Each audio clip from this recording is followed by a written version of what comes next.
Kapag ako nagluluto ng munggo guys, ganito ang unang ginagawa ko sa pata. Bali, pinipirito ko muna ito guys. Ayan, ang purpose nito guys para mas mabango, saka mas masarap yung lulutuin nating munggo. Alright. Ayan, pagka naprito na, bali babalik rin lang natin guys para maprito sa kabilang side.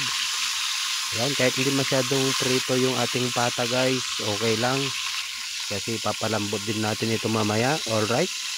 Ayan, hahunguin na natin guys. Tapos sa isang kaldero ilalagay na natin yung ating munggo, saka yung ating prinitong pata ng baboy. Tapos maglalagay tayo ng tubig guys. Alright, tapos takpan natin. Ipapakulo natin guys hanggang lumambot yung ating munggo, at the same time yung ating pata ng baboy. Alright, at ito na nga guys, malambot na. At kitang kita nga guys, malambot na yung ating munggo saka yung pata ng baboy. Bali magigisa na tayo dito guys ng bawang. Alright. Yan, mas masarap yung munggo guys pag i-toasted natin yung ating bawang. Tapos igigisa din natin yung ating luya. Alright. Tapos sunod natin yung ating sibuyas. Yan, haluin lang natin ito guys. Tapos maglalagay tayo dito ng kamatis.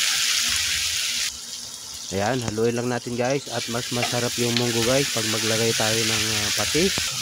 Yan, mas mabango talaga pagka may patis. Pwede naman guys yung ating bagoong. Yan, kung wala kayong patis, okay lang din yung ating bagoong. Alright.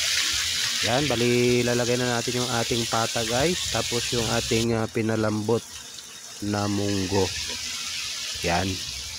Masarap talaga yung munggo guys pagka ginigisa natin. Yan, mas mabango. Yan, kitang kita nyo guys. Tapos titimplahan na natin ito guys ng asin. Alright. Yan. Yan, tingnan nyo guys. Talagang nakakatakam tong recipe natin ngayong araw guys. Saktong sakto sa malamig na panahon. Dahil may bagyo. Alright. Ayan, bali ilalagay na natin yung gulay guys. Yung ating dahon ng malunggay. Tapos may talbos tayo dito ng kamote.